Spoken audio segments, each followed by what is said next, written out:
Very good morning to all of you. Online वाले बच्चों, online team भी very good morning. Kapil, Shreya, Tulsi, very good morning बेटा।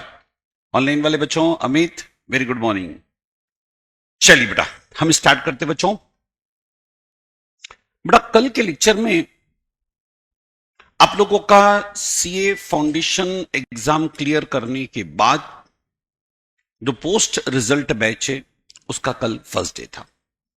मेरे हिसाब से कुछ बच्चों ने आज ज्वाइन किया होगा, उन बच्चों का फर्स्ट डे होगा। कितने बच्चे बेटा जिन लोगों का आज फर्स्ट डे है बेटा, कितने स्टूडेंट्स हैं?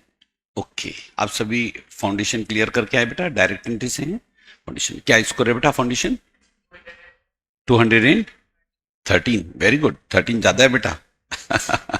इधर बेटा 219, वेरी गुड। इधर बच्चों 230, वेरी गुड। 13, very good. क्या है बेटा? 200 और 215 इस बीच का बहुत इंपॉर्टेंस है बच्चों। 290 का भी मतलब नहीं है। स्कोर क्लियर होना बहुत अपने लिए ज्यादा इंपॉर्टेंट होता है ना। ऑनलाइन वाले बच्चे कनेक्ट हो गए बेटा? सभी बच्चे? आज्ञा, आयुष, आदित्य, तुलसी, परफेक्ट बेटा। कोमल, ओके बच्चों।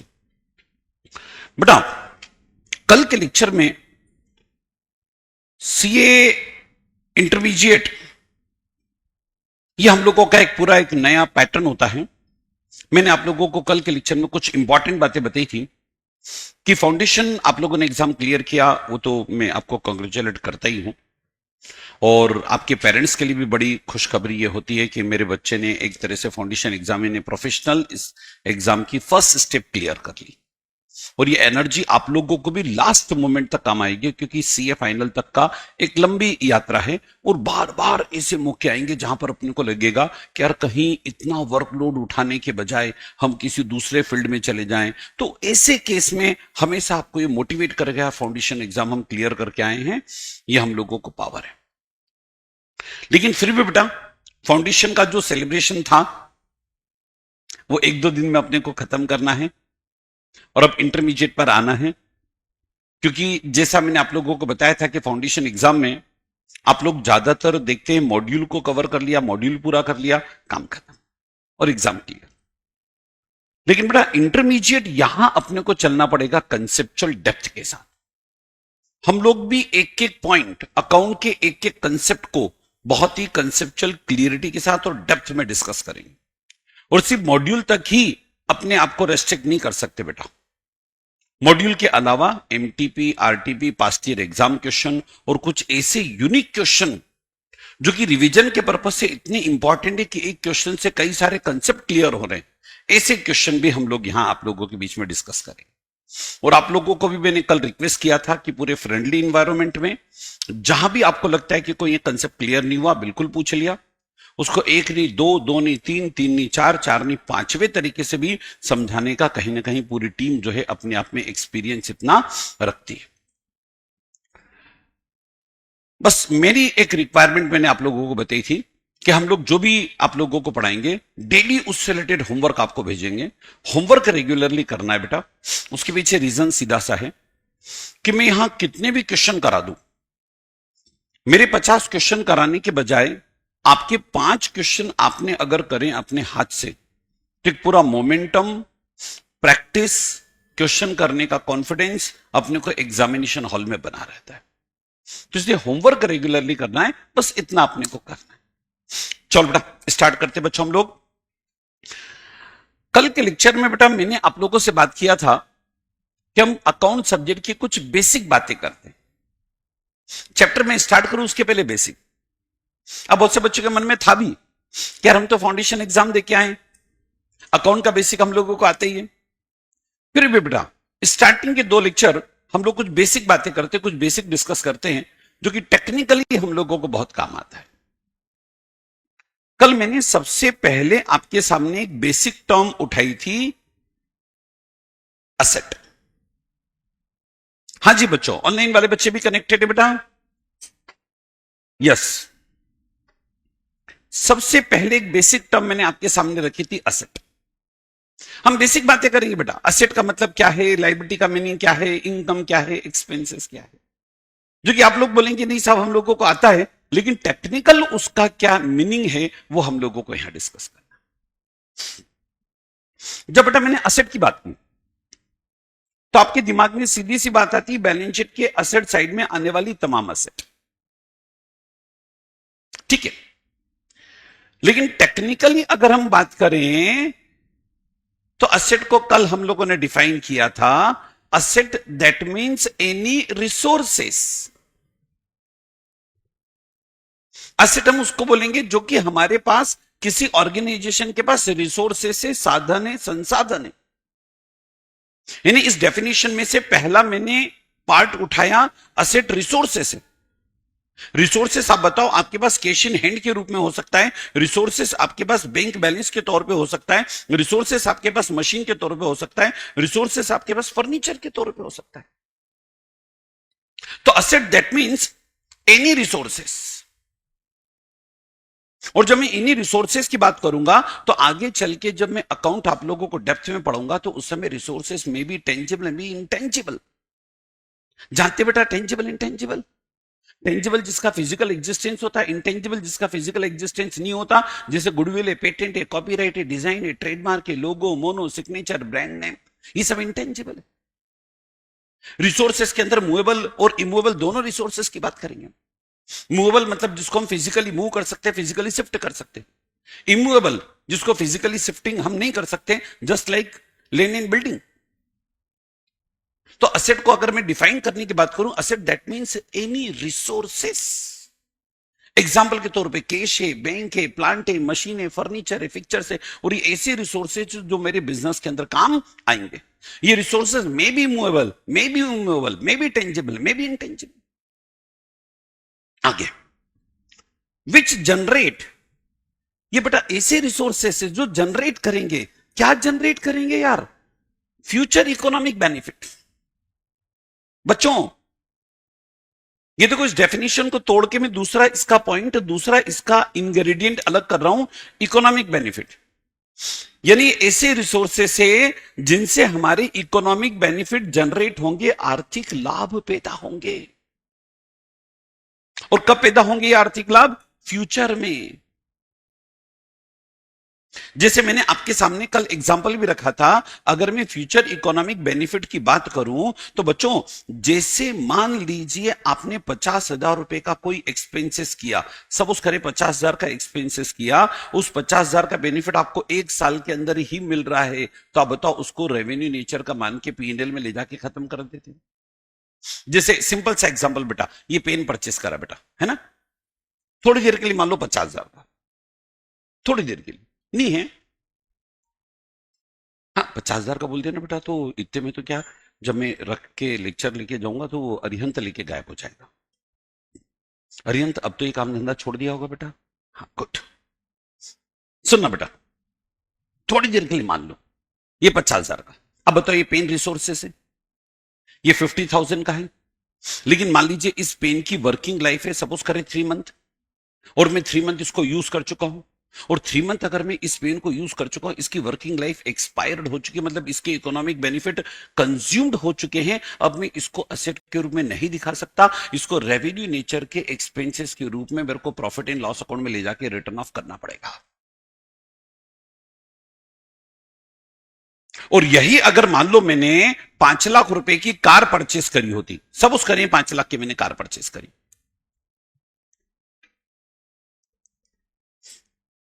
अब बताओ कार भी अपने आप में रिसोर्सेस है, लेकिन उसका बेनिफिट, और ये कार मैंने बिजनेस के पर्पज से परचेस की, अब बताओ इसका बेनिफिट मेरे को मोर देन 1 ईयर है, और मोर देन 1 ईयर है, 1 year, 2 year, 3 year, 4 year, 5th year. अगर 5 साल मेरे को इसका इकोनॉमिक बेनिफिट मिलना है तो ऐसे केस में मैं इसको बैलेंस शीट के असेट साइड, तो आपको उस एक्सपेंसेस को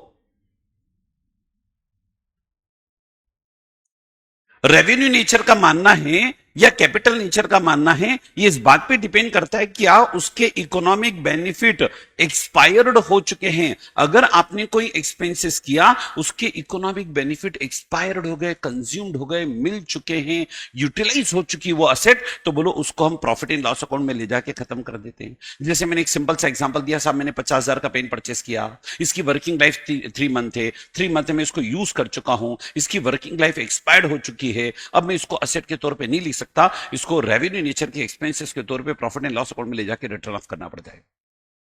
वहीं मान लो मैंने 5 लाख रुपए की कार परचेस की और कार की वर्किंग लाइफ सपोज करे 5 साल है, अब बताओ इससे फ्यूचर इकोनॉमिक बेनिफिट एक्सपेक्टेड है और ये एक्सपेक्टेड बेनिफिट मेरे को भविष्य में मिलेंगे, इसलिए मैं बैलेंस शीट के असेट साइड में इसको एज एन असेट रिकॉर्ड करूंगा। तो बताओ बेटा, सबसे पहली बात असेट, बोलो असेट सिंपल तरीके से तो आप बोल लेते हो, लेकिन मैं टेक्निकल बातें समझा रहा हूं जो कि अपने को काम आएगी। असेट दैट मींस एनी, शाबाश, रिसोर्सेस मूवेबल हो सकता है, इमूवेबल हो सकता है, टेंजेबल हो सकता है, इंटेंजिबल हो सकता है, ठीक है।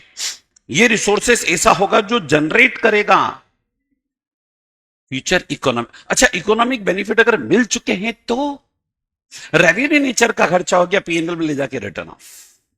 इसको कैपिटल नेचर के एक्सपेंसेस के तौर पे बैलेंस शीट में कैपिटलाइज कब करना है, जबकि इससे भविष्य में इकोनॉमिक बेनिफिट एक्सपेक्टेड हो। और आप तो ऑडिटर हो यार, आप जब ऑडिट करने जाओगे बैलेंस शीट देखोगे, बैलेंस शीट के अंदर कोई असेट दिख रही है और आपको लगता है इस असेट से अब इकोनॉमिक बेनिफिट मिलने ही नहीं है, अगर आपको लगता है इस असेट से इकोनॉमिक बेनिफिट मिलने ही नहीं है, तो उस असेट को बैलेंस शीट से हटा के रिटर्न ऑफ करवाओगे कि नहीं? आप समझो ना बेटा। तो बोलो असेट के लिए सबसे पहली बात, एनी रिसोर्सेस, उससे इकोनॉमिक बेनिफिट हमें एक्सपेक्टेड है। तीसरा कंडीशन, उस असेट पर आपका कंट्रोल होना चाहिए, और कंट्रोल से मतलब ऑनरशिप, कंट्रोल से मतलब ऑनरशिप।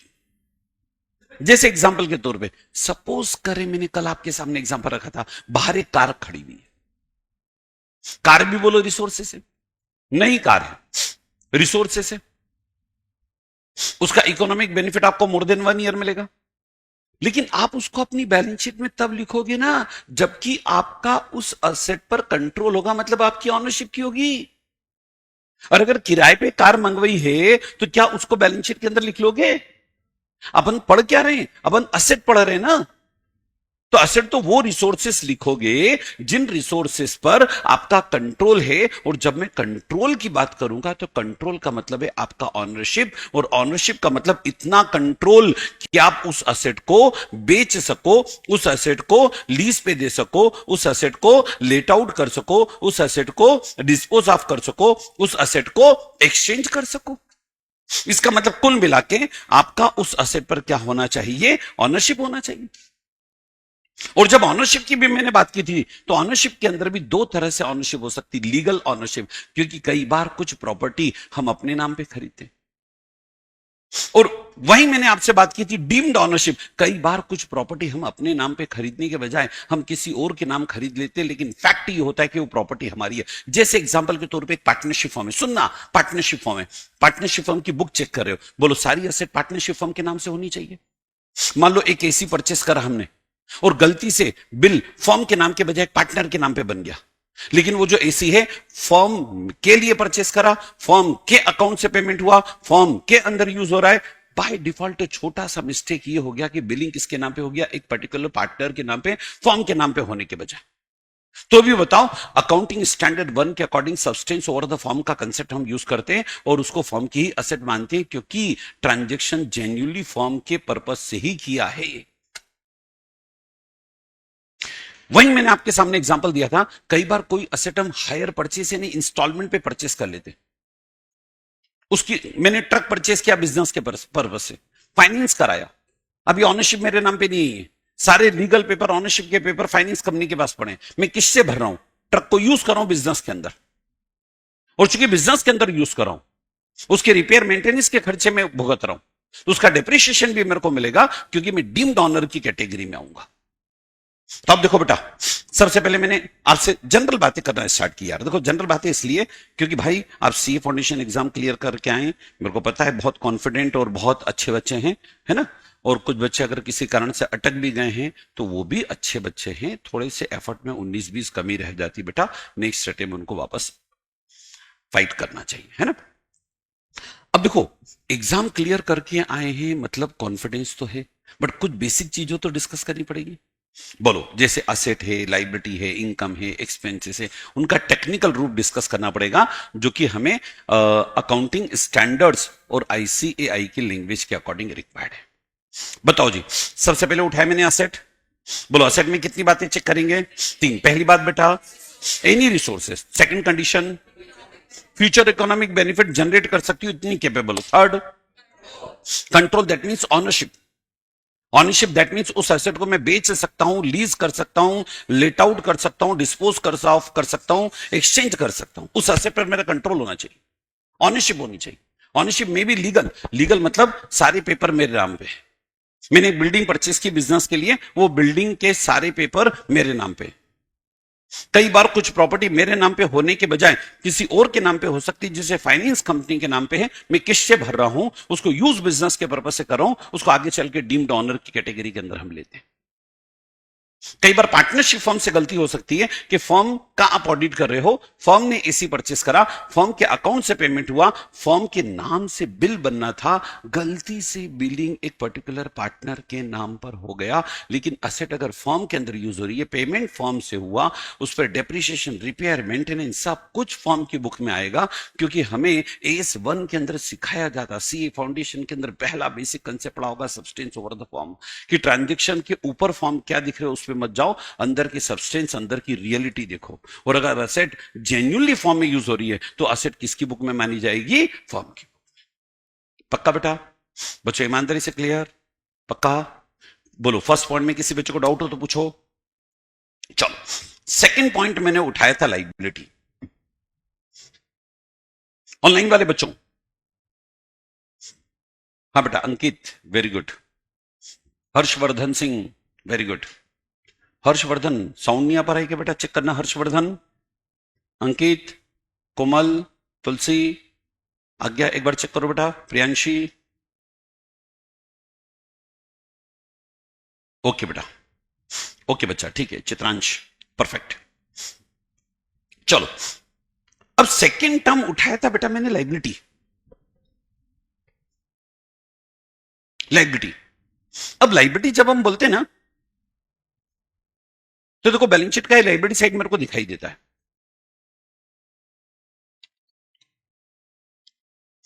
लाइबिलिटी जब बोलते हैं तो बैलेंस शीट का लाइबिलिटी साइड दिखाई देता है। अब इसको टेक्निकली अगर मैं डिफाइन करूं तो कल के लेक्चर में मैंने आपको बताया था, liability it means outflow of resources. सुनना बच्चा, लाइबिलिटी हम तब बोलेंगे जबकि उस लाइबिलिटी के कारण मेरे यहां से रिसोर्सेस का क्या होगा। अच्छा आपको रिसोर्सेस पता है बेटा? अभी मैंने पढ़ाए थे ऊपर resources, tangible, intangible, real, fictitious, याद है बेटा आपको? Movable, immovable.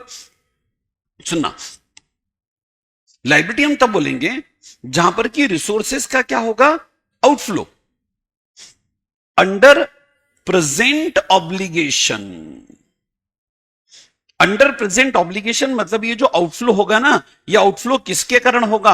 ये आउटफ्लो ऐसे ऑब्लिगेशन, ऑब्लिगेशन यानी जिम्मेदारी, ऐसे ऑब्लिगेशन जो प्रेजेंट है मतलब एग्जिस्ट कर रहे हैं, मतलब ऐसी हमारी जिम्मेदारी, ऐसी जवाबदेही है जो कि एग्जिस्ट करती है, मौजूद है।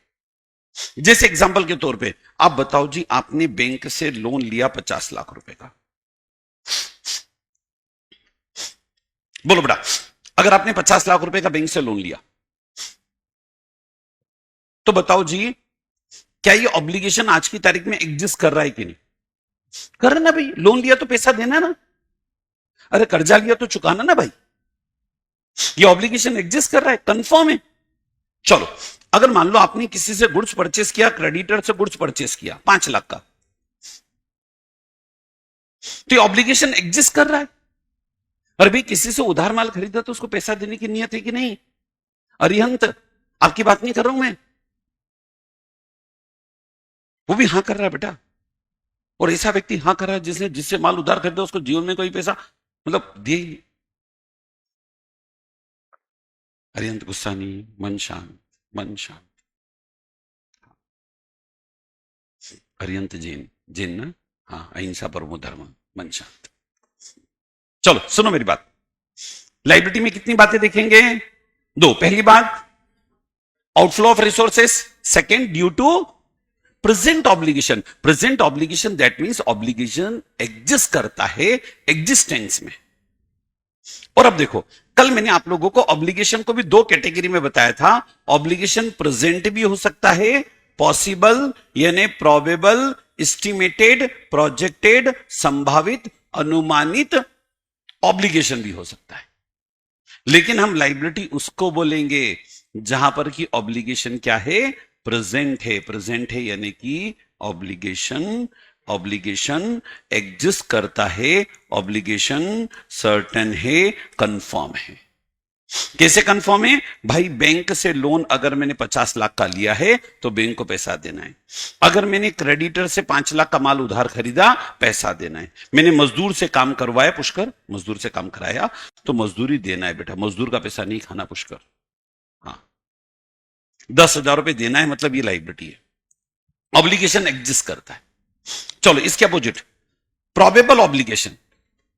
प्रोबेबल, पॉसिबल, प्रोजेक्टेड, एस्टिमेटेड, देना भी पड़ सकता और जहां बात है कि देना भी पड़ सकता है, नहीं भी देना पड़ सकता है, तो बच्चा वो लाइबिलिटी नहीं है। उसको आगे चल के मैं पढ़ाऊंगा कॉन्टिंजेंट लाइबिलिटी। और कौन सा अकाउंटिंग स्टैंडर्ड? एज 29 के अंदर बताऊंगा कॉन्टिंजेंट लाइबिलिटी। और कॉन्टिंजेंट लाइबिलिटी को बैलेंस शीट के अंदर रिकॉर्ड नहीं करते हैं, बैलेंस शीट के बाहर फुट नोट में हम सिर्फ उसका डिस्क्लोजर यानी उसको शो करते हैं। तो वापस से आओ, liability, liability that means outflow of resources. Resources का आउटफ्लो होगा। दूसरी बात क्यों होगा? क्योंकि ऑब्लिगेशन एग्जिस्ट कर रहा है, प्रेजेंट है। प्रोबेबल, एस्टिमेटेड, प्रोजेक्टेड ऑब्लिगेशन नहीं है।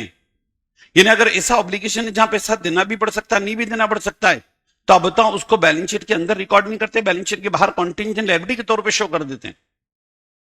जैसे कई बार ऐसी नौबत आती है, किसी लेबर ने हमारे ऊपर कोई लीगल सूट फाइल कर दिया और ये शो करते हुए कि साहब ये जो इंजरी हुई है ये फैक्ट्री में मशीन से हुई, जबकि साफ तौर पे दिख रहा है कि बाहर चौराहे पर कहीं चाकूबाजी की होगी, उसका लगा हुआ निशान है, और लाके जो है मालिक के ऊपर थोप रहा है कि भैया ये मशीन से इंजरी हुई। हम उसको बोलते ठीक है तू कोर्ट में केस लगा, वहां देखेंगे भाई।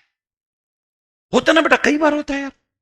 कई लोग फालतू केसेस लगा देते हैं। जैसे मान लो आपका फैक्ट्री बहुत अच्छा चल रहा है, अभी मिस्टर चार्ली आपकी फैक्ट्री के पास ही रहते हैं, उठा के लीगल केस ठोप दिया साहब। बोले साहब ये जो फैक्ट्री है, फैक्ट्री के कारण पॉल्यूशन हो रहा है, तो हम आसपास के लोग रह नहीं पा रहे हैं। और ऐसे केसेस थोप के ये कंपनी को कई बार ब्लैकमेल करता है, लाओ साहब 5 लाख रुपए दे दो, 10 लाख रुपए दे दो, अभी केस विड्रॉ कर रहा हूं। और ऐसे फालतू अगर चमकने लग जाएंगे तो ऐसे बहुत सारे लीगल सूट हमारे अगेंस्ट फाइल हो जाएंगे। ठीक है भाई, कोर्ट में निपटेंगे, लगा केस, देखेंगे कोर्ट क्या जजमेंट देता है। तुम तुम्हारे आर्गुमेंट रखो, मैं मेरे आर्गुमेंट रखूंगा। देना भी पड़ सकता है, नहीं भी देना पड़ सकता है, और जहां देना भी पड़ सकता है, नहीं भी देना पड़ सकता, कॉन्टिंजेंट लायबिलिटी है। चलो बोलो बेटा, लायबिलिटी के अंदर कितनी बातें देखेंगे? दो। यस, 2 मिनट रुको। यही मैंने एक पॉइंट और बताया था, liability includes provision also. Liability में प्रोविजन भी आएगा। पीयूष, पीयूष खुश नहीं होना बेटा, अब आपका एग्जाम्पल आ जाएगा। हाँ, अरिहंत बच जाएगा बेटा, बहुत खुश हो रहा है। सुनो बच्चों, लायबिलिटी में प्रोविजन भी देखो, ये बैलेंस शीट बनती है। बैलेंस शीट के अंदर बताओ जी, लायबिलिटी तो लिखते हैं, जैसे एग्जांपल के तौर पे बैंक लोन लिया 50 लाख का, क्रेडिटर से माल खरीदा 5 लाख का, ये तो आएगा। बैलेंस शीट के अंदर बताओ प्रोविजन भी लिखते हैं कि नहीं हम? बराबर। कॉन्टिंजेंट लायबिलिटी तो बाहर आ जाता है। प्रोविजन क्या है समझना जरा। तो आप देखो, लायबिलिटी और प्रोविजन दोनों में अंतर है बेटा।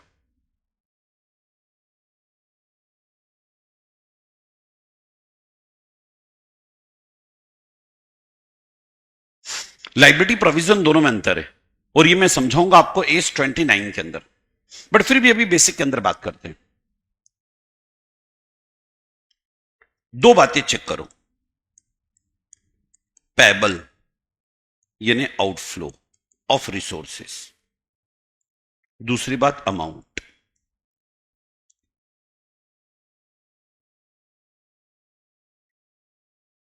सुनना बेटा, लाइबिलिटी तब बोलते हैं जहां पर कि पैसा देना है ये फैक्ट कंफर्म है, और कितना पैसा देना है ये भी कंफर्म है। देना है ये निश्चित है, कितना देना है ये भी निश्चित है। जैसे एग्जाम्पल के तौर पे आपने बैंक से लोन लिया 50 लाख रुपए का, बोलो देना है कंफर्म है, कितना अमाउंट देना है ये भी कंफर्म है, लाइबिलिटी है, बैलेंस शीट के अंदर रिकॉर्ड होगा। चलो, क्रेडिटर से आपने गुड्स परचेस किया 20 लाख रुपए का, बोलो पैसा देना है कंफर्म है, कितना अमाउंट देना है ये भी कंफर्म है, बैलेंस शीट की लायबिलिटी में आएगा।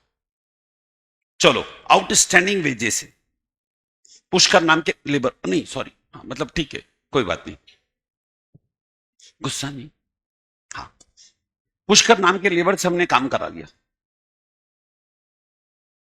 मजदूरी की बनती 10,000। अब मजदूर ने काम करा है तो हमें पैसा देना है कंफर्म है, और कितना देना है ये कंफर्म है, और दोनों बातें अगर कंफर्म है तो लाइबिलिटी है, और लाइबिलिटी तो बोलो जी हम इसको बुक्स ऑफ अकाउंट में इसकी एंट्री करते हैं।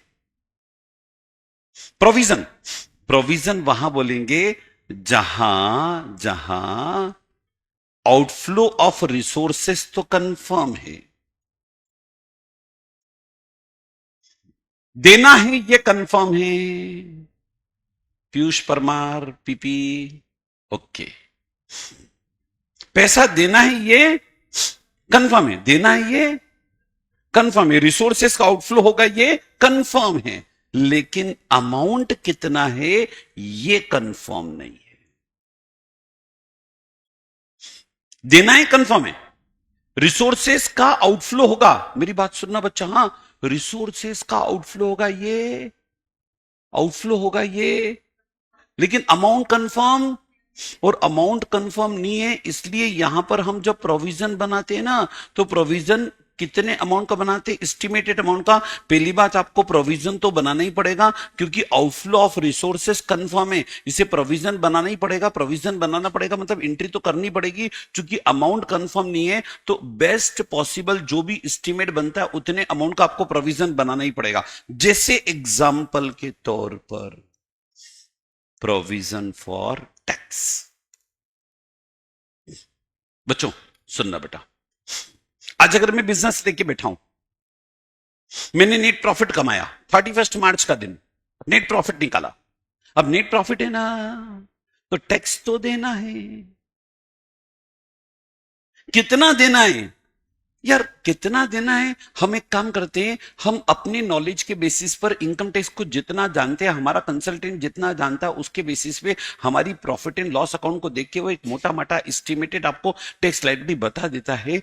फाइनल टैक्स लायबिलिटी तो कब कब होगी फाइनल, जब आप अपना इनकम टैक्स रिटर्न फाइल कर दोगे, इनकम टैक्स ऑफिसर आपके इनकम टैक्स रिटर्न को देखेगा और उसके बाद आपकी फाइनल टैक्स लायबिलिटी बताएगा। लेकिन चूंकि आप भी तो इनकम टैक्स को जानते हो, और आप नहीं जानते हो तो आपका टैक्स कंसल्टेंट जानता है, आपके प्रॉफिट एंड लॉस अकाउंट को ओवरव्यू करके एक एस्टिमेटेड अमाउंट बता देगा, आपको उसका प्रोविजन बनाना है।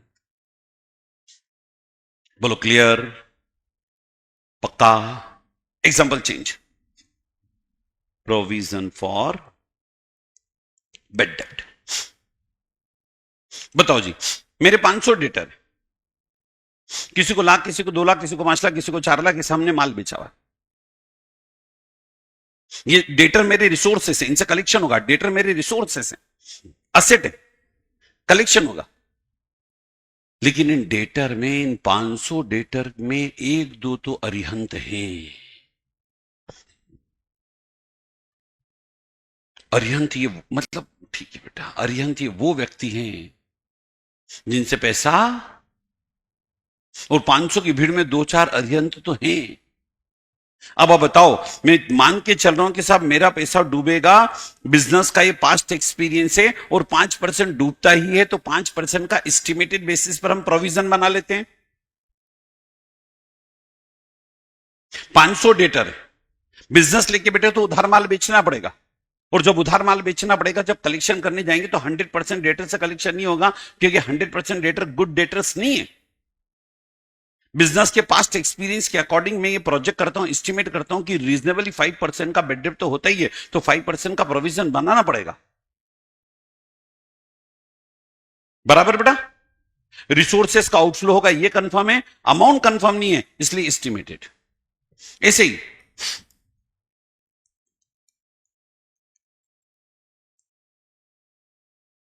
Provision for discount on debtors. सुनना, मेरे 500 डेटर, उसमें 5% लोग तो अरिहंत की तरह पैसा नहीं देने वाले, बाकी 95% तो गुड डेटर्स हैं। लेकिन बेटा 95% जो गुड डेटर है उनसे भी कलेक्शन इतना आसान नहीं है। उनसे जब आप कलेक्शन करने जाओगे तो कलेक्शन करना इतना टफ है, थोड़ा बहुत डिस्काउंट अपने को देना पड़ जाता है। पब्लिक बात बात में डिस्काउंट काट लेती है। जैसे किसी से लेने 10,100, वो आपको चेक ही कितने का बना के देगा? 10,000 का, 100 रुपए। अरे बोले सब राउंड फिगर, चाय पानी के नाम पे छोड़ो। हम बोलते चाय पानी मैं पिलाता हूं ना, अरे नहीं नहीं साहब छोड़ो। और कई तो पुष्कर जैसे समझदार लोग होंगे जिनसे अपने को लेने 50,970 रुपए। ये क्या करेंगे बेटा? इतने चालाक है। चेक कितने का बनाएंगे बताएं? बोलो बोलो बोलो बोलो। 50,000 का, 50,000, 970। अरे बोले साहब इतना छोड़ो। हमने कहा क्यों? और बोले साहब राउंड फिगर कर दिया। अरे मतलब राउंड फिगर के चक्कर में 30 रुपए बढ़ा दो, 51,000 हो जाएगा। नहीं 50 का आंकड़ा सही है। हमने कहा 51,000 का आंकड़ा और सही है। फिर ये पुष्कर बोलते हैं नहीं नहीं साहब देखो, मेरे को तो ये बात के डिजिट दिखते नहीं, बाकी बात के सारे डिजिट जीरो दिखते हैं। क्या करोगे आप? डेटर से कलेक्शन, गुड डेटर से कलेक्शन करना है तो भी उसको डिस्काउंट तो देना पड़ेगा, मतलब रिसोर्सेस का आउटफ्लो होगा, ये तो कंफर्म है। कितना डिस्काउंट देना पड़ेगा ये कंफर्म नहीं है, तो एस्टिमेटेड अमाउंट का हम प्रोविजन बना लेते हैं। तो बोलो बेटा, लाइबिलिटी के अंदर प्रोविजन भी आता है। Very good. बताओ बेटा, अभी तक मैंने कितनी टर्मिनोलॉजी को समझाया? दो। पहला बेटा असेट क्लियर, असेट में कितनी कंडीशन चेक करोगे? 3। लाइबिलिटी में कितनी कंडीशन चेक करोगे? 2। अच्छा, एक स्पेशल पॉइंट मैंने बताया, लाइबिलिटी इंक्लूड्स प्रोविजन ऑल्सो। बोलिए बच्चों, क्या है तक सब बच्चों को क्लियर? ओके बेटा, मैं भी प्रोविजन की बात कर रहा था। हाँ, थोड़ा सा और टेक्निकल बात करता हूं। किसकी बात कर रहे थे बेटा? प्रोविजन। प्रोविजन भी आप जानते बेटा 2 प्रकार के होते हैं।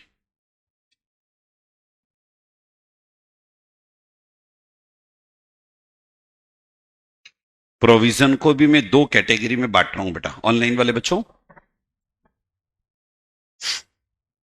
पुष्कर अरोरा, ठीक है बेटा पुष्कर। हाँ, सुनना बच्चों, किसकी बात करें बच्चों अपन? हाँ, प्रोविजन भी कितनी कैटेगरी के हैं? 2। और एग्जाम्पल आप दोगे। हाँ, मैंने हाइड कर दिया एग्जाम्पल। 2 कैटेगरी पहले सुन लो। पहली कैटेगरी, बहादुर बच्चों लास्ट बेंच सुनो। पहली category, provision in the nature of outflow. ऐसे प्रोविजन जहां पर कि हमारे रिसोर्सेस का क्या होगा? आउटफ्लो।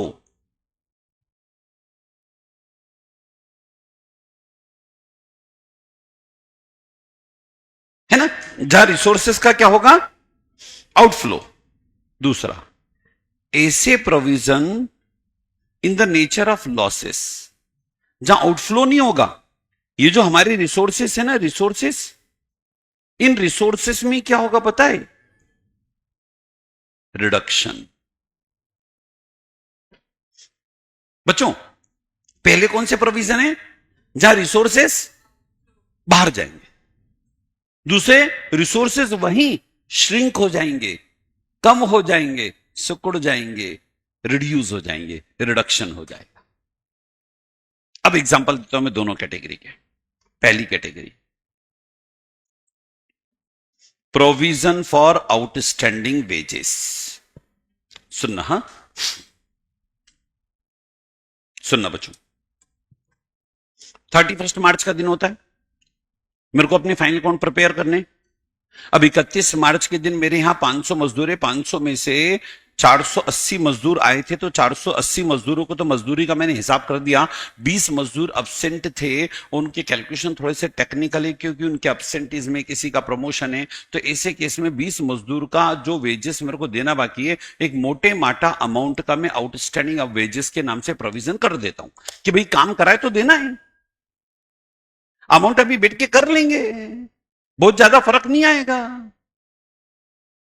ये मैंने प्रोविजन बनाया एस्टिमेटेड अमाउंट का, लेकिन ये प्रोविजन इसलिए बनाया क्योंकि मेरे रिसोर्सेस का यहां पर क्या होगा, आउटफ्लो। देना है ना मजदूरी, पैसा देना पड़ेगा, कैश या बैंक देना पड़ेगा। इसके अपोजिट इधर देखो, प्रोविजन फॉर बेड डेप्ट। मेरे 500 डेटर्स, कुछ लोगों से पैसा डूबेगा, लेकिन बेड डेप्ट का मतलब ये नहीं है कि मेरे को उसको चेक देना है। बच्चों, क्या बेड डेप्ट के नाम पे किसी को चेक दिया आपने? क्या बेड डेप्ट के नाम पे कैश दिया? डेटर क्या हो जाएंगे, रिड्यूस। एग्जिस्टिंग जो रिसोर्सेस है वो ऑटोमेटिकली श्रिंक हो जाएंगे, कम हो जाएंगे। आप ये मत सोचना कि अपने इतने लोगों को माल बेचा, उसमें से अरिहंत को भी बेचा था, हम सोच के चल रहे थे अरिहंत को बेचते ये पैसा डूबेगा, लेकिन अरिहंत पैसा दे गया तो हम उसको वापस दे देंगे, ले बेड डेप्ट। नहीं, ऐसा थोड़ी होता बेटा। बेड डेप्ट का पेमेंट कभी चेक से करा क्या आपने? पुष्कर, क्या आपके गांव में बेड डेप्ट का पेमेंट चेक से करते हैं? नहीं करते बेटा, गुस्सा नहीं। हाँ, तो बोलो बेड डेप्ट को हम कौन सी कैटेगरी में लेंगे? जहां रिसोर्सेस क्या होंगे बेटा, श्रिंक, रिड्यूस, कम होंगे। दूसरा एग्जांपल, प्रोविजन फॉर टैक्स। भाई बिजनेस लेके बैठे, नेट प्रॉफिट कमाया, तो मेरे को पता है इसमें टैक्स देना पड़ेगा, टैक्स देना पड़ेगा तो रिसोर्सेस का आउटफ्लो होगा। Provision for dispute with employees. कई बार इंप्लॉय लोगों के साथ डिस्प्यूट हो जाता है, किस बात के लिए? मजदूर लोग हड़ताल कर देते, सब सैलरी बढ़ाओ, वेजेस बढ़ाओ, इंसेंटिव्स बढ़ाओ। हम बोलते ठीक है साहब सैलरी बढ़ाएंगे, लेकिन आप बोल रहे हो 20%, हम 20 नहीं बढ़ाएंगे, 10% बढ़ाएंगे। मैटर कोर्ट में पेंडिंग है, बढ़ानी तो पड़ेगी, कितनी बढ़ानी पड़ेगी कोर्ट तय करेगा, लेकिन फिर भी हम 10% का ऑफर देके बैठे। कम से कम जितने का ऑफर देके बैठे उतने के तो प्रोविजन बनाना पड़ेगा, जितने का मैं खुद आगे रखे ऑफर देके बैठा हूं, और यहां रिसोर्सेस का आउटफ्लो होगा। Provision for legal cases against company. बोलो कई बार कंपनी के अगेंस्ट लीगल कुछ केसेस होते हैं, जैसे हमारा प्रोडक्ट किसी कस्टमर ने कंज्यूम किया, उसके कारण उसको किसी प्रकार की कोई मेडिकल प्रॉब्लम आ गई, और उसने साबित भी कर दिया कि आपके इस प्रोडक्ट के कारण ये रिएक्शन हुए हैं, मेडिकली जस्टिफाइड है, वी आर एग्रीड, बट उसने हम पे क्लेम रख दिया 5 करोड़ का, और लीगली 5 लाख रुपए सफिशियंट है। जैसे भाई आपकी कंपनी ब्रेड मैन्युफैक्चरिंग करती है, वो ब्रेड में मान लो गलती से पत्थर आ गया, या अरिहंत नाम के व्यक्ति ने वो ब्रेड को चबा लिया, उसको लगा नया फ्लेवर है, 2 दांत बाहर, कंपनी पे लीगल सूट फाइल किया, हम एक्सेप्ट करते हैं, क्वालिटी कंट्रोल हमारी जिम्मेदारी थी, हमारी गलती है, लेकिन वो बंदा 2 दांत की कीमत 2 करोड़ रुपए मांग रहा है, हम उसको 2 लाख रुपए देने को तैयार हैं, मैटर कोर्ट में पेंडिंग है, कोर्ट तय करेगा तब कर तय करेगा, चूंकि गलती मेरी है और 2 लाख के मैं ऑफर दे चुका हूं, तो 2 लाख का तो प्रोविजन करना पड़ेगा ना, यहां रिसोर्सेस का आउटफ्लो होना है, पक्का बेटा, और इधर रिसोर्सेस क्या होना है, कम। पहला एग्जांपल दिया था मैंने प्रोविजन फॉर बेड डेप्ट, दूसरा provision for discount on debtor. जो डेटर है वो क्या हो जाएंगे बेटा, कम। और प्रोविजन फॉर डेप्रिसिएशन, जानते बच्चों डेप्रिसिएशन, पक्का डेप्रिसिएशन जानते हैं? चार्ली डेप्रिसिएशन जानते हैं? हिंदी में लिखते आता है डेप्रिसिएशन आपको? वेरी गुड पंच, वेरी गुड। बोलो डेप्रिसिएशन के कारण असेट क्या होगी, कम होगी। तो बताओ बेटा मेरे को, देखो अपने मैंने कल ही बताया था पेपर में कि अपने पेपर में 30% क्वेश्चन जो है वो एमसीक्यू और केस स्टडी बेस्ड है। 70% अपना पेपर सब्जेक्टिव है। बराबर, सब्जेक्टिव इसलिए कि आपको सब्जेक्टिव प्रेजेंटेशन भी आना चाहिए, और 30% केस स्टडी और ऑब्जेक्टिव इसलिए क्योंकि टेक्निकल बातें भी आनी चाहिए। किसी भी पॉइंट को लेके एमसीक्यू बना दिया या केस स्टडी बना दिया। तो बोलो बेटा, प्रोविजन को कितनी कैटेगरी में बांटेंगे बच्चों? दो। कौन कौन सी बेटा? आउटफ्लो ऑफ रिसोर्सेस, दूसरा रिडक्शन ऑफ रिसोर्सेस। बोलो, क्या यहां तक सब बच्चों को क्लियर? हटा दे इसको। चलो बेटा, अभी तक कितनी की टर्म्स समझ चुके हैं? दो। पहली टर्म असेट, दूसरी टर्म ये बात अलग है कि असेट लाइबिलिटी के अंदर जब घुसे तो उसमें बहुत सारी बातों को हमें टच करना पड़ा। डिटेल में तो हम अकाउंटिंग स्टैंडर्ड पढ़ेंगे तो उस समय बताएंगे। जैसे contingent asset, contingent liability, as 29 में पढ़ूंगा यार मैं। बोलो, यहां तक सब बच्चों को क्लियर? चलो,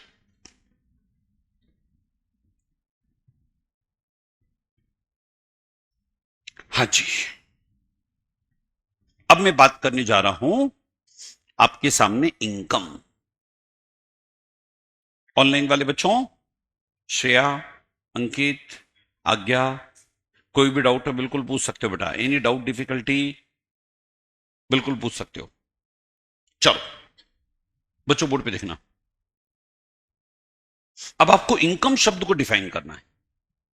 इनकम, वंश बेटा, कई बार क्या होता है पता है? रेवेन्यू, इनकम, गेन यानी प्रॉफिट, और अर्निंग, बच्चे इन चारों का मतलब एक ही मानते हैं।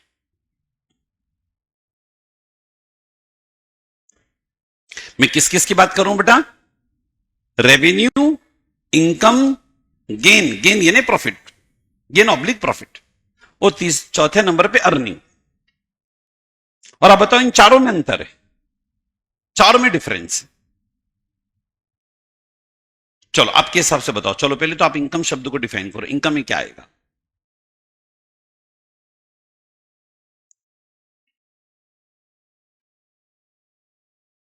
Income, income, income. चलो कोई बात नहीं, रेवेन्यू पे आते हैं। रेवेन्यू, सुनना बेटा, सबसे पहला टर्म मैं उठाने जा रहा हूं रेवेन्यू। बहुत ज्यादा डार्क है। Revenue, income over expenditure, Chitransh, okay बेटा। शौरी गुप्ता, ओके बेटा। Anything we receive by doing some work is called income, okay बेटा। Revenue generated from sales of goods, very good Vanshika. Kapil, net profit, economic gain, okay बेटा। चलो सुनना बच्चों ध्यान से। हाँ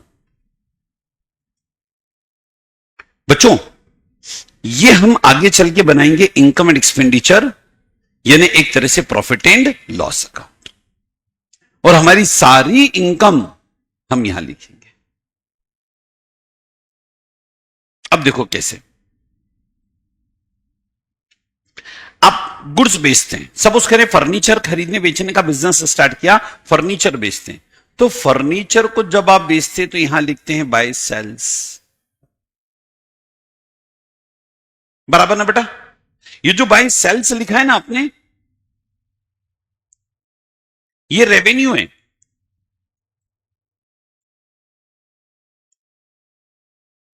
रेवेन्यू, तो रेवेन्यू का मतलब ही क्या निकलेगा? रेवेन्यू का मतलब निकलेगा जो हमारा प्राइमरी बिजनेस एक्टिविटी है, जिस पर्पस से बिजनेस स्टार्ट किया, उस पर जिस वो हमारी बिजनेस की main activity, basic activity, primary activity, उससे हमने जो कमाया, उससे जितना हमारे पास अमाउंट आया, वो हमारा रेवेन्यू है। तो रेवेन्यू मतलब जो हमारा प्राइमरी एक्टिविटी है। जैसे एक सिंपल सा एग्जांपल लिया, चलो एनपी एकेडमी, नाटा प्रोफेशनल एकेडमी। अब नाटा प्रोफेशनल एकेडमी का प्राइमरी एक्टिविटी है बच्चों को पढ़ाना। और बच्चों को पढ़ाना, तो बच्चों को पढ़ाना मतलब क्लासेस की फीस कलेक्ट करना। अभी जितनी भी हमारी फी कलेक्ट होगी, ये फी का कलेक्शन होगा। मान लो जी 50 लाख रुपए फी आती है, ये जो 50 लाख रुपए फी है ये कहलाएगा रेवेन्यू। रेवेन्यू दैट मीन्स जो आपकी प्राइमरी बिजनेस एक्टिविटी, जो आपकी प्रिंसिपल बिजनेस एक्टिविटी, जो आपकी मूल बिजनेस की गतिविधि है, उससे जो आपके पास कलेक्शन आता है, उससे जो आप इनकम अर्न करते हैं, उसको हम नाम देते हैं रेवेन्यू। जैसे मैं फर्नीचर खरीदने बेचने का काम करता हूं, मैंने 20 करोड़ रुपए का फर्नीचर बेचा, ये रेवेन्यू है। मैं प्लांटिंग मशीन खरीदने बेचने का काम करता हूं, कार खरीदने बेचने का काम करता हूं, मैंने 5 करोड़ रुपए का गुड्स खरीदा बेचा, वो 5 करोड़ रुपए का सेल मेरा रेवेन्यू। इसी तरह से मान लो नाटा प्रोफेशनल एकेडमी, नाटा प्रोफेशनल एकेडमी का primary activity, basic activity, original activity, जिसके लिए ये एकेडमी या इंस्टीट्यूशन स्टैब्लिश हुआ, वो है कोचिंग क्लासेस प्रोवाइड करना, और बच्चों से फी हम कलेक्ट कर रहे हैं। मान लीजिए एक मोटा मोटा 50,000 रुपए पर स्टूडेंट फी कलेक्ट कर रहे हैं, 50,000 multiply by number of student, ये जो अमाउंट आया ये हमारा रेवेन्यू है। बराबर बेटा? बच्चों क्लियर? और अब रेवेन्यू के साथ में बात करने जा रहा हूं अदर इनकम। अदर इनकम कैसे सुनना, अब बताओ। बच्चों से फीस आती है नाटा प्रोफेशनल एकेडमी के बैंक अकाउंट में, क्योंकि 90% से ज्यादा कई बार आज की तारीख में पेमेंट पब्लिक जो कर रही है अकाउंट से कर रही है। अब बताओ अकाउंट के अंदर फीस आ रही है, तो हमारे बैंक अकाउंट के अंदर पैसा पड़ा है, बैंक अकाउंट में पैसा पड़ा है, तो कई बार बैंक बोलो जी उस पर इंटरेस्ट दे देती है।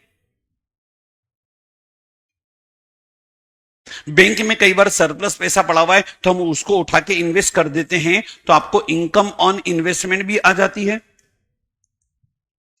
चलो नाटा प्रोफेशनल एकेडमी का इतना बड़ा प्रेमाइसेस, मान लो नीचे का प्रेमाइसेस खाली पड़ा हुआ है, उसको हमने किसी को किराए पर दे दिया, उसको बैंकों को किराए पर दे दिया, तो उससे बोलो जी रेंट इनकम आ गई। ये रेंट इनकम भी हमारी secondary income, subsidiary income, other income है। चलो किसी फिक्स असेट को बेचने पे गेन हो गया, gain on sales of fix asset, fix asset को बेचने पे गेन हो गया। गेन बोल रहा हूं क्योंकि गेन, गेन का मतलब ही होता है not again and again, gain बार बार नहीं होगा ना यार। तो फिक्स एसेट को बेचने पे गेन हो गया, इन्वेस्टमेंट को बेचने पे गेन हो गया। ये सब क्या है? ये सब है बेटा हम लोगों की अदर इनकम। कौन सी इनकम बच्चों? Other income. और अब मेरी बात सुनना, रेवेन्यू प्लस अदर इनकम दोनों के टोटल को नाम देते हम इनकम। इनकम में क्या क्या चीज आएगी? दो, रेवेन्यू प्लस, रेवेन्यू प्लस, पक्का ना? रुको बेटा बच्चों, रुको रुको, ये हटाया मैंने, सब हटा दिया। देखो ध्यान से, सबसे पहला शब्द मैंने कौन सा उठाया? इनकम। बोलो इनकम में क्या क्या आएगा? सबसे पहले तो रेवेन्यू। रेवेन्यू किसको बोलेंगे हम? जो इनकम हमने अर्न की है अपने बेसिक बिजनेस ऑपरेशन से, जो हमारा प्राइमरी बिजनेस एक्टिविटी, जो मूल हमारा बिजनेस एक्टिविटी, जिसके लिए बिजनेस हमने स्टैब्लिश किया। मान लो कोई क्लॉथ मर्चेंट है, कपड़ा खरीदने बेचने खरीदने बेचने खरीदने बेचने का काम करता है, साल भर में उसने 50 करोड़ रुपए का सेल करा, तो 50 करोड़ रुपए का जो ये उसका रेवेन्यू है। बराबर बेटा? अब इसके साथ साथ ये जो प्राइमरी बिजनेस एक्टिविटी, इससे जो रेवेन्यू कमाते हैं, उसके अलावा अदर इनकम भी होती है। अदर इनकम कैसे होती है भाई? 50 करोड़ में से कई बार अमाउंट हमारे बैंक अकाउंट में पड़ा होता है, और बैंक उस पर हमें इंटरेस्ट दे देता है। ये देखो इंटरेस्ट इनकम अदर इनकम है। कई बार हमारे बैंक में अनयूज्ड पैसा पड़ा है, उठा के इन्वेस्ट कर देते हैं, तो बोलो जी इनकम ऑन इन्वेस्टमेंट होता है। चलो जी हमारे बिजनेस प्रमाइसेस का कुछ हिस्सा भी वेकेंट है, उसको उठा के किराए पर दे दिया, तो रेंटल इनकम आ जाती है। कई बार कुछ मशीनरी हमारी खाली पड़ी है, अनयूज्ड है, किसी को किराए पर दे दिया, बोलो रेंटल इनकम आ जाती है। कई बार हमने फिक्स एसेट को बेचा, उसको बेचने पर गेन हो जाता है, gain on sales of fix asset, या gain on sales of investment. ये सब क्या है? ये सब हमारी अदर इनकम है, सेकेंडरी इनकम है, सब्सिडरी इनकम है। और अब बताओ इनकम शब्द के अंदर क्या क्या आएगा? इनकम में रेवेन्यू भी आएगा, प्लस अदर इनकम भी आएगा। Other income includes gain. Gain यानी कि जो बार बार नहीं होते। पक्का बच्चों? इतना क्लियर हुआ कि नहीं? पहले बताओ, ईमानदारी से क्लियर। रेवेन्यू का मतलब बताओ जरा। रेवेन्यू रेवेन्यू रेवेन्यू जो आपका प्राइमरी बिजनेस एक्टिविटी है। वॉट एवर इनकम अर्नड, जो इनकम आपने अर्न की, किससे? प्राइमरी बेसिक एक्टिविटी, जिस पर्पज से हमने बिजनेस एस्टैब्लिश किया। और उसमें जब अदर इनकम जोड़ देंगे, ये देखो अब यहां से और ज्यादा क्लियरिटी। ये देखो, ये आप बनाते हो अपना trading profit and loss account. ये आपने सेल करा 20 लाख रुपए का, ये रेवेन्यू है। बिजनेस लेके बैठे तो बोलो इंटरेस्ट इनकम भी होगी। बिजनेस लेके बैठे तो फिक्स एसेट या इन्वेस्टमेंट को बेचने पे गेन भी होगा। बिजनेस लेके बैठे तो कमीशन इनकम भी होगी, रेंटल इनकम भी होगी। ये सब अदर इनकम है। और इन दोनों को जोड़ देंगे तो क्या आ जाएगा मेरे पास? बोलो बोलो बोलो बोलो बोलो। इनकम। ये पूरा इनकम साइड है। अब सुनना मजे की बात, ये कौन सा साइड है? यहां मैं लिख देता हूं बिजनेस से रिलेटेड एक्सपेंसेस। और इनकम में से एक्सपेंसेस माइनस करेंगे तो क्या आ जाएगा? प्रॉफिट। क्या आएगा बेटा? चलो पहले रेवेन्यू का मतलब क्लियर। अदर इनकम को जोड़ दिया तो क्या बन गया?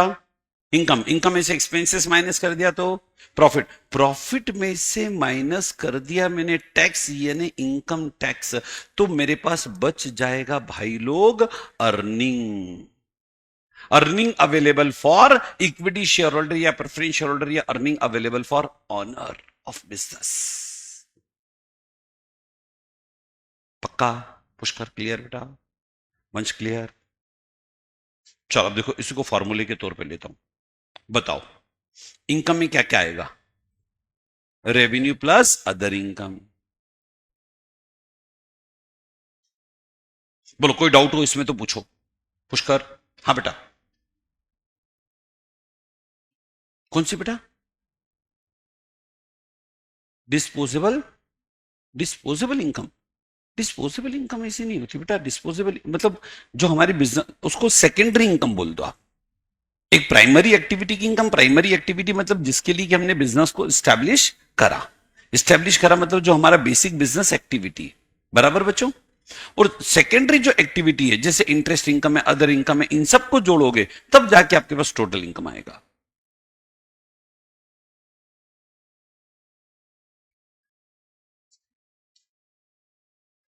Okay okay okay, dispose of करने के लिए, ठीक है ना बेटा? हाँ, उसके लिए फिर आपको क्या करना पड़ेगा? आपकी इनकम को लेना पड़ेगा, उसमें से सिर्फ क्या माइनस करना है? टैक्स। तो उसको आप यूज कर सकते हो for the purpose of business, है ना? बट हम उससे बात नहीं करें, हम अकाउंटिंग एस्पेक्ट पे बात करें। और अकाउंटिंग एस्पेक्ट में बात क्या आएगी? पहले रेवेन्यू, फिर अदर इनकम, दोनों का टोटल बन गया इनकम। इसमें से मैंने माइनस किए एक्सपेंसेस। एक्सपेंसेस कौन से? इस इनकम को अर्न करने के लिए वॉट एवर एक्सपेंसेस इनकम। तो मेरे पास क्या बचेगा बेटा? प्रॉफिट। प्रॉफिट में से क्या पे कर दूंगा मैं? टैक्स। तो फिर क्या बचेगा? अर्निंग। पक्का बच्चों? ये चीज। चलो अब बताओ बेटा, प्रॉफिट कैसे आएगा? Revenue plus other income minus expenses. चलो अर्निंग कैसे आएगा भाई? Profit minus tax. हाँ, डिस्पोजेबल इनकम। ओके बेटा, बोलिए बच्चों, क्या है तक सब बच्चों को क्लियर? ईमानदारी से बच्चा? पक्का? बोलो अभी तक मैंने क्या क्या समझाया? रेवेन्यू क्लियर हो गया आपको, इनकम क्लियर हो गया, उसके बाद मैंने प्रॉफिट क्लियर करा, और उसके बाद मैंने अर्निंग क्लियर करा। क्लियर बेटा बच्चों?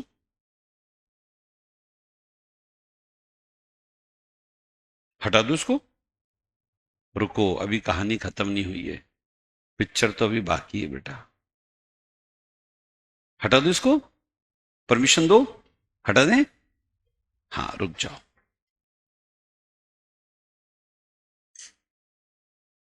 चलो, इनकम का टेक्निकल डेफिनेशन। बात में वापस इनकम की करो। इनकम का टेक्निकल डेफिनेशन 2 मिनट सुनना बेटा इनकम का technical definition. Income, income means inflow of resources. कोई भी इनकम है, रेंट इनकम है, कमीशन इनकम है, कोई भी इनकम होगी तो आपके पास रिसोर्सेस का क्या होगा? रिसोर्सेस का क्या होगा? मतलब पहली शर्त, इनकम में रिसोर्सेस का इनफ्लो होता है। रिसोर्सेस का क्या होगा? इनफ्लो। भाई कमीशन मिला तो कैश आएगा ना, माल बेचा तो पैसा आएगा ना, इनफ्लो ऑफ रिसोर्सेस। एक बात क्लियर? ओके। दूसरी बात के पहले मैं तीसरी बात पे जाता हूं। दूसरी बात के पहले तीसरी, इंक्रीज इन कैपिटल। तीसरी बात, इंक्रीज इन, इन्हें जब भी इनकम होगी, पहली बात तो होगी इनफ्लो ऑफ रिसोर्सेस और दूसरा कैपिटल भी। कैपिटल भी मतलब ये देखो बैलेंस शीट के अंदर मेरा कैपिटल बढ़ जाएगा भाई, बैलेंस शीट में क्या बढ़ जाएगा? कैपिटल। कैसे? सुनो जरा मैं समझा रहा हूं। कमीशन मिला, बोलो कमीशन को पीएनएल के क्रेडिट में लिखोगे कि नहीं? पीएनएल के क्रेडिट में लिखोगे तो प्रॉफिट बढ़ेगा कि नहीं? प्रॉफिट बढ़ेगा तो कैपिटल बढ़ेगी। चलो इंटरेस्ट मिला, बोलो पीएनएल के क्रेडिट में लिखोगे कि नहीं? प्रॉफिट में पीएनएल के क्रेडिट में लिखोगे तो नेट प्रॉफिट बढ़ेगा, नेट प्रॉफिट बढ़ेगा तो कैपिटल बढ़ेगी। चलो आपको फिक्स एसेट को बेचने पर गेन हो गया, बोलो पीएनएल के क्रेडिट में लिखोगे, पीएनएल के क्रेडिट में लिखोगे तो बोलो नेट प्रॉफिट बढ़ेगा कि नहीं? और नेट प्रॉफिट बढ़ेगा तो कैपिटल बढ़ेगी कि नहीं? यानी जब जब इनकम होगी तो आपकी कैपिटल बढ़ेगी। यानी इनकम के लिए इंस्टीट्यूट के अकॉर्डिंग 3 बातें चेक करनी, 3 में से 2 बातें मैंने बता दी। पहली बात थी इनफ्लो ऑफ रिसोर्सेस, इनकम होगी तो इनफ्लो ऑफ रिसोर्सेस होगा। और तीसरी बात भी मैंने बता दी, जब जब इनकम होगी तो आपकी कैपिटल बढ़ेगी। अच्छा, कैपिटल एक तरीके से और बढ़ती है जहां पर कि आपने और एडिशनल कंट्रीब्यूशन कर दिया और एडिशनल कैपिटल लगा दी, अतिरिक्त पूंजी लगा दी, उसकी बात नहीं कर रहा हूं मैं। भाई मालिक ने 2 लाख रुपए कैपिटल और डाल दी, वहां कैपिटल बढ़ेगी, उसकी बात नहीं कर रहा हूं। इनकम से कैपिटल बढ़नी चाहिए। इतना क्लियर? अब सेकंड कंडीशन सुनो, आइदर इंक्रीज इन असेट, यानी इनकम में या तो असेट बढ़ेगी या फिर लाइबिलिटी डिक्रीज होगी। कंडीशन टू है आइदर इंक्रीज इन असेट, या तो असेट बढ़ेगी या फिर लाइबिलिटी क्या हो जाएगी? डिक्रीज। या तो असेट बढ़ेगी या लाइबिलिटी क्या हो जाएगी? डिक्रीज। रुको रुको चेक कराता हूं। बोलो इनकम के लिए कितनी बातें चेक करोगे? 3। पहली बात, वेरी गुड। तीसरी बात इंक्रीज इन कैपिटल। दूसरी बात इंक्रीज इन असेट या डिक्रीज इन। रुको रुको रुको रुको, एग्जाम्पल से मानेंगे हम। पहला एग्जाम्पल, कमीशन मिला, बोलो कमीशन मिला तो इनफ्लो ऑफ रिसोर्सेस है। चलो कमीशन लिखोगे पीएनएल के क्रेडिट में, बोलो नेट प्रॉफिट बढ़ेगा तो कैपिटल बढ़ जाएगी कि नहीं? ये देखो कैपिटल बढ़ गई। और कमीशन मिला तो बोलो इंक्रीज इन असेट होगा, ये देखो इंक्रीज इन असेट।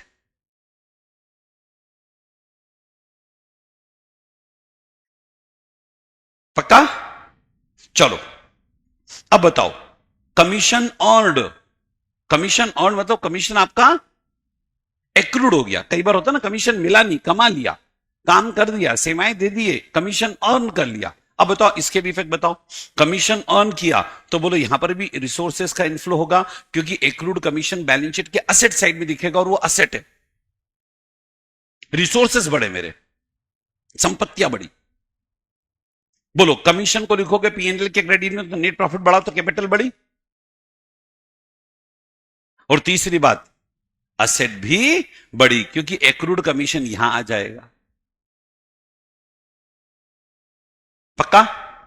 चलो फिर तीसरा example, income on investment received, investment पर इनकम मिली। बोलो पीएनएल के क्रेडिट में लिखोगे नेट प्रॉफिट बढ़ेगा तो कैपिटल बढ़ेगी, और कमीशन मिल गया तो कैश और बैंक भी बढ़ेगा। चलो इनकम ऑन इन्वेस्टमेंट अर्न कर लिया, एक्रूड इनकम बोलते हैं। पीएनएल के क्रेडिट में लिखोगे नेट प्रॉफिट बढ़ेगा तो कैपिटल बढ़ेगी, और एक्रूड इनकम बैलेंस शीट के असेट साइड में आएगा। अब मेरे को तो ये वाली कैटेगरी चाहिए यार बॉस, ये कौन सी कैटेगरी बताओ? कैपिटल बड़ी और लाइबिलिटी कम।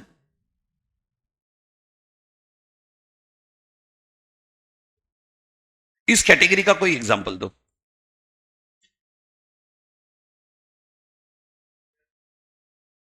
Very good. हम लेते हैं पहला example, creditor return of. Creditors क्या हो गए बेटा? राइट ऑफ कर दिए।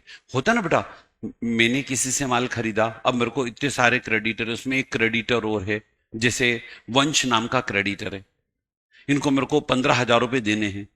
अब मैं तय तारीख पे 15,000 की पूरी ऐसी गठरी बांध के इनको 15,000 देने जा रहा हूं, लेकिन जब 15,000 देने गया, ये बंदा मिला ही नहीं। पता चला ये तो हिंदुस्तान से सारा बिजनेस सेटल करके अमेरिका जाके सेटल हो चुका है। अब 15,000 देने के लिए अमेरिका थोड़ी दूंगा। Credit return of. और चलो ये तो वंश की बात थी, कुछ ऐसे क्रेडिटर हो सकते जो परमानेंटली परमात्मा के पास चले गए, तो 15,000 देने के लिए ऊपर जाएंगे क्या? Creditor return of. अब बताओ इसका इफेक्ट दो जगह पड़ेगा। कहां कहां पर? पीएनएल के क्रेडिट में, तो बोलो प्रॉफिट बढ़ जाएगा तो कैपिटल बढ़ जाएगी, और दूसरा बैलेंस शीट के अंदर क्रेडिटर भी क्या हो जाएंगे आपके पास? कम। Creditor return of. और एक और एग्जांपल बन जाएगा डिस्काउंट रिसीव्ड ऑन क्रेडिटर। चलो बाकी बात बेटा हम कल के लेक्चर में करते हैं। इनकम की टेक्निकल डेफिनेशन बताओ, कितने पॉइंट देखोगे? 3। पहला इनफ्लो ऑफ रिसोर्सेस, तीसरा इंक्रीज इन कैपिटल, दूसरा इंक्रीज इन असेट और डिक्रीज इन लाइफ। चलो बेटा बाकी बात हम नेक्स्ट लेक्चर में करते हैं। आज के सेशन को एंड करते हैं। नेक्स्ट लेक्चर के अंदर बेसिक में पूरा कंप्लीट करा दूंगा आप लोगों को, और उसके बाद के लेक्चर में हम चैप्टर स्टार्ट करेंगे। आज के सेशन को एंड करते बेटा। सब बच्चों को धन्यवाद, thank you, thanks a lot. Online वाले बच्चों श्रेया, चित्रांश, अंकित, शौरी।